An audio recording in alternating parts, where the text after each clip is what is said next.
धन्यवाद मान्यवर, आपने एक अत्यंत महत्वपूर्ण बिल पे मुझे अपनी बात कहने का मौका दिया। मैं जैसे उदय प्रताप जी की चंद पंक्तियों से अपनी बात शुरू करूंगा। न मेरा है न तेरा है, ये हिंदुस्तान सबका है। नहीं समझी गई ये बात तो नुकसान सबका है। न तेरा है न मेरा है, ये हिंदुस्तान सबका है। नहीं समझी गई ये बात तो नुकसान सबका है। जो आकर मिल गई इसमें वो दिखलाई नहीं देती, जो नदियां मिल गई इसमें वो दिखलाई नहीं देती। महासागर बनाने में मगर एहसान सबका है। महासागर बनाने में मगर एहसान सबका है। मान्यवर, हम लोग बचपन से एक शब्द सुनते आए, सरकार माई बाप। सरकार माई बाप यानी कि जो सरकार होती है वो लोगों की माई बाप होती है, मां की तरह ख्याल रखती है, पिता की तरह ख्याल रखती है। लेकिन अगर कोई सरकार अपने बच्चों को उसका गला घोटने पे उतारू हो जाए तो वो फिर सरकार निष्पक्ष सरकार नहीं है। नहीं है मान्यवर, वो सौतेली मां है, वो सौतेली मां है, उसका व्यवहार सौतेला है। और आज आप जो काम कर रहे हैं इस बिल के माध्यम से, आप बाबा साहब डॉक्टर भीमराव अंबेडकर जी के द्वारा लिखे गए संविधान की हत्या कर रहे हैं। और ये बात मैं इसलिए कह रहा हूं कि बाबा साहब डॉक्टर भीमराव अंबेडकर जी ने संविधान की धारा 26 में लिखा, धार्मिक मामलों के प्रबंधन की स्वतंत्रता, धार्मिक एवं धर्मार्थ उद्देश्यों के लिए संस्थाओं की स्थापना एवं रखरखाव करना, धर्म के मामलों में अपने स्वयं के मामलों का प्रबंधन करना, चल एवं अचल संपत्ति का स्वामित्व एवं अधिग्रहण करना तथा ऐसी संपत्ति का कानून के अनुसार प्रशासन करना। यह अधिकार आपने नहीं दिया, यह अधिकार किसी भारतीय जनता पार्टी के लोगों ने नहीं दिया। यह अधिकार बाबा साहब डॉक्टर भीमराव अंबेडकर जी के द्वारा लिखे गए भारत के संविधान ने दिया। और आप उस संवैधानिक अधिकार को छीन रहे हैं एक गैर संवैधानिक बिल लाके। क्या क्या लिखा इस कानून के अंदर आपने, किस तरीके से आपने इस संविधान की हत्या करने का काम किया। आप बड़ी बड़ी बातें कर रहे हैं। ये सरकार कह रही है कि ये कानून हम मुसलमानों के भले के लिए आ रहे हैं। जब मैं आपसे सुनता हूं तो मुझे लगता है कपिल शर्मा कॉमेडी सर्कस में बोल रहा है। आप मुसलमानों का भला कर रहे हैं, आप मुसलमानों का भला कर रहे हैं।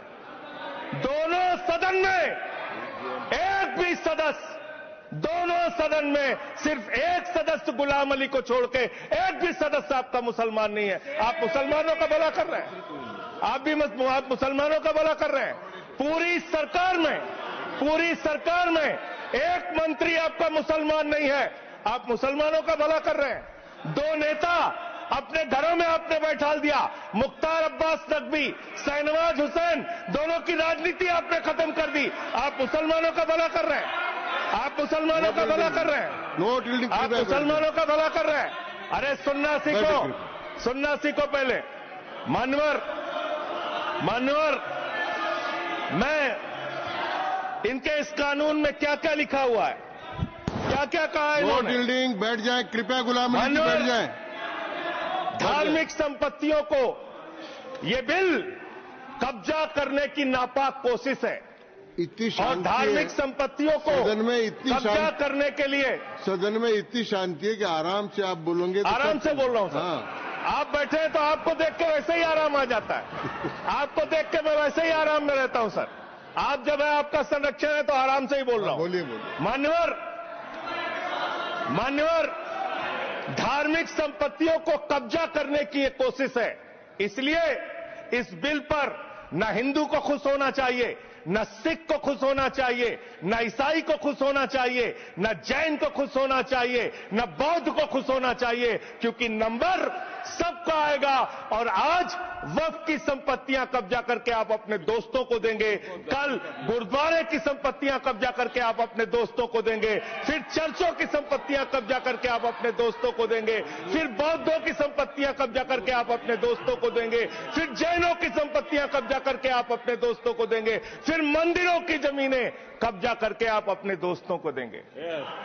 आप तो वो लोग हैं जिन्होंने प्रभु श्री राम के मंदिर में भी घोटाला किया। मान्यवर, प्रभु श्री राम के मंदिर पे जमीन में घोटाला किया।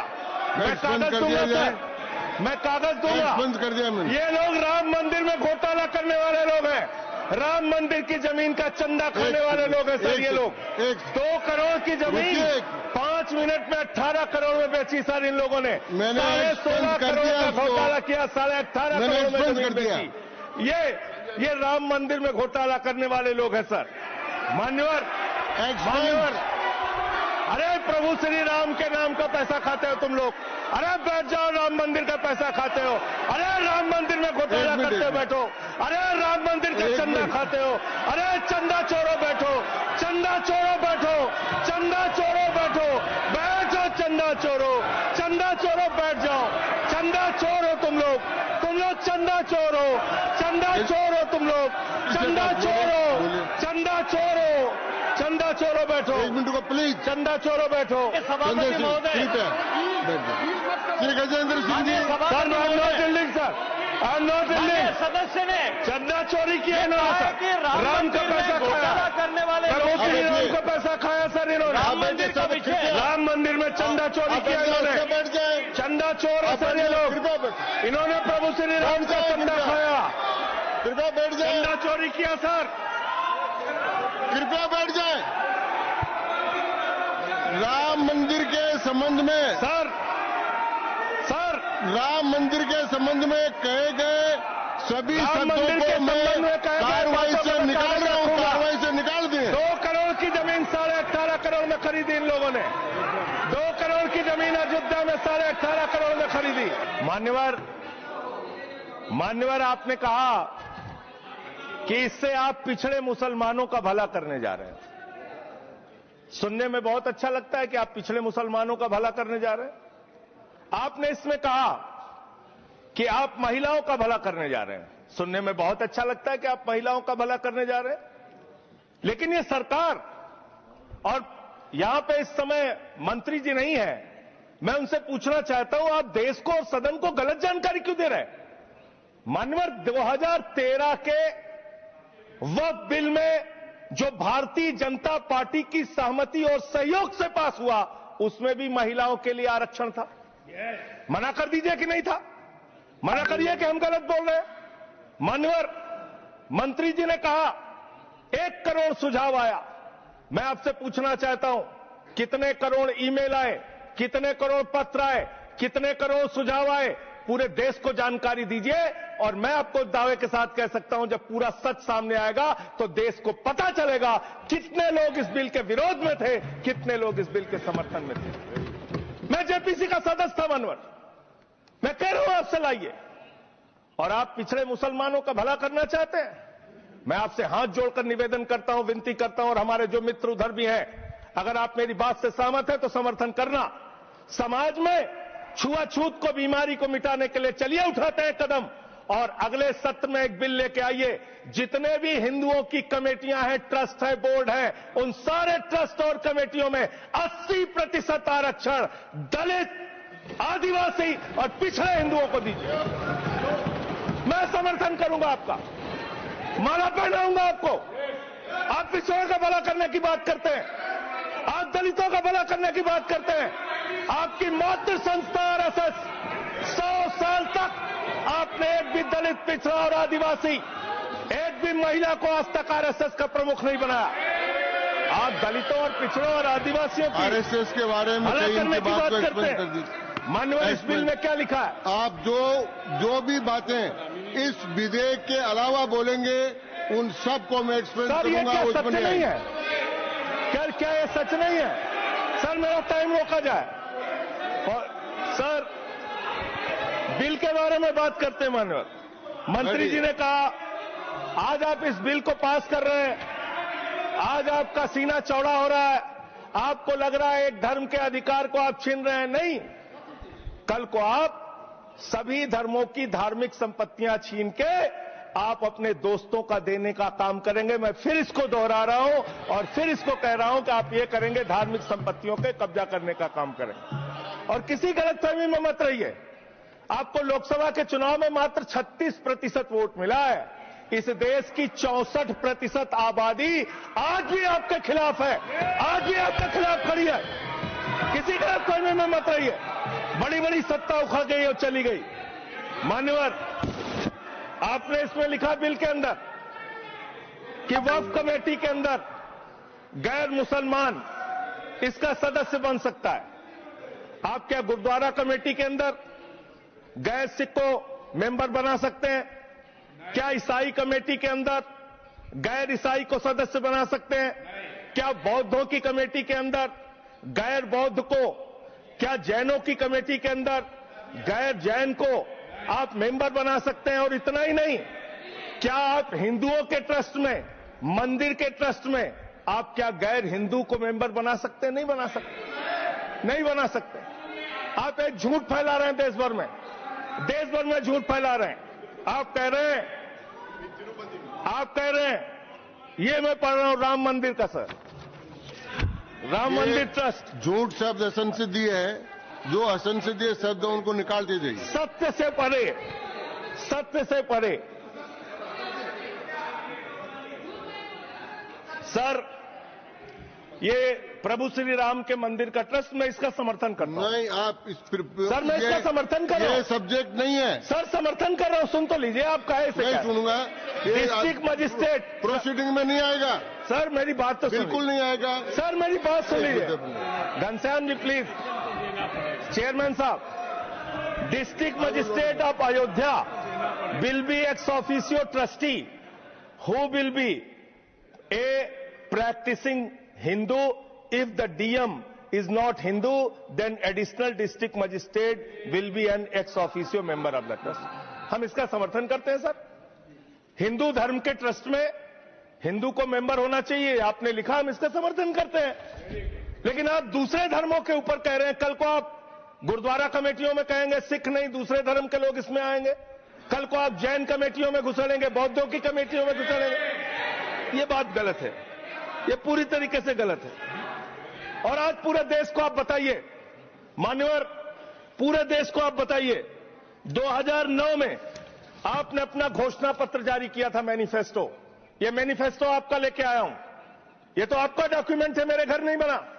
इस मैनिफेस्टो में लिखा है इन्होंने कि 2009 के मैनिफेस्टो में लिखा है कि वक्फ की जमीनों पर जो अवैध कब्जे हुए हैं, के.आर. रहमान की कमेटी की रिपोर्ट के हिसाब से हम मुस्लिम धर्म गुरुओं के साथ बातचीत करके उसको खाली कराने का काम करेंगे।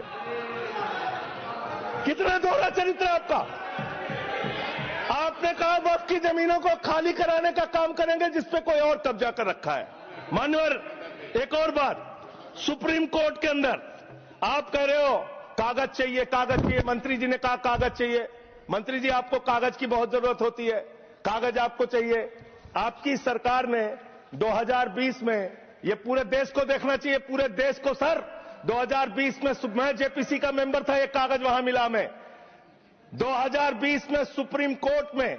सर, आप, मेरी बात नहीं आ रही सर, मेरी बात नहीं आ रही।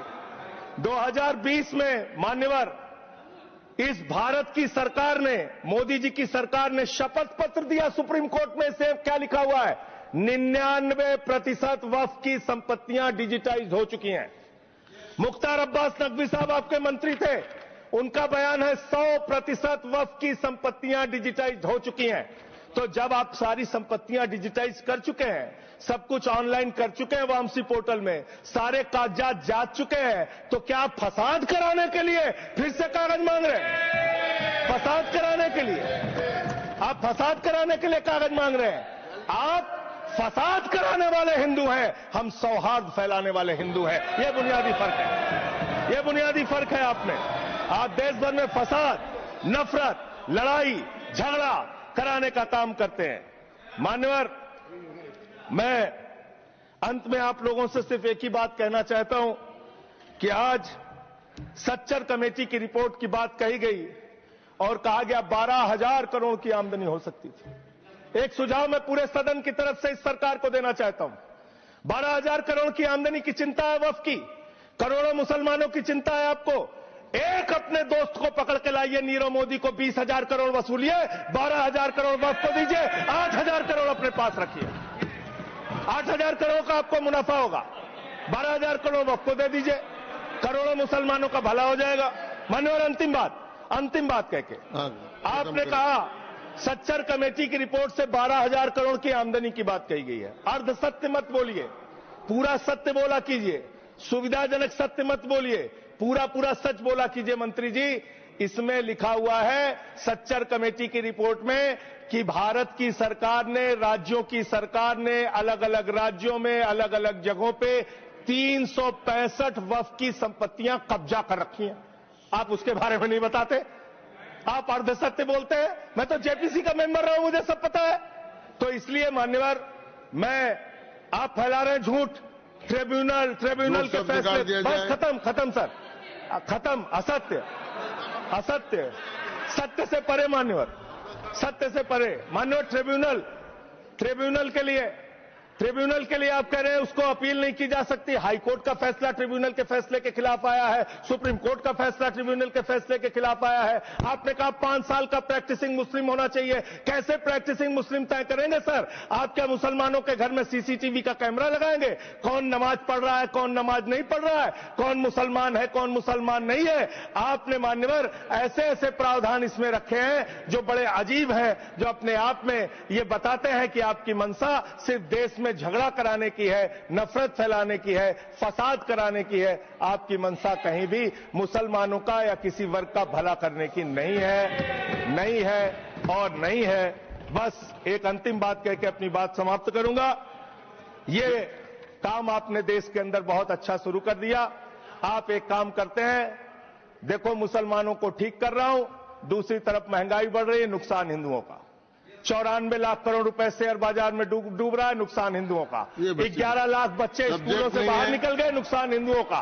तो मुसलमानों को ठीक करने के नाम पर आप नुकसान देश के करोड़ों हिंदुओं का भी कर रहे हैं। इसलिए ये सब बातें करके देश में आप नफरत फैला के ये सब झगड़े फसाद के काम मत कीजिए। और अंत में आपसे एक ही बात कहना चाहता हूं, अभी भी वो मौका है इस बिल को, जो गैर संवैधानिक है, जो बाबा साहब के संविधान के खिलाफ है, इसको वापस लीजिए। धन्यवाद।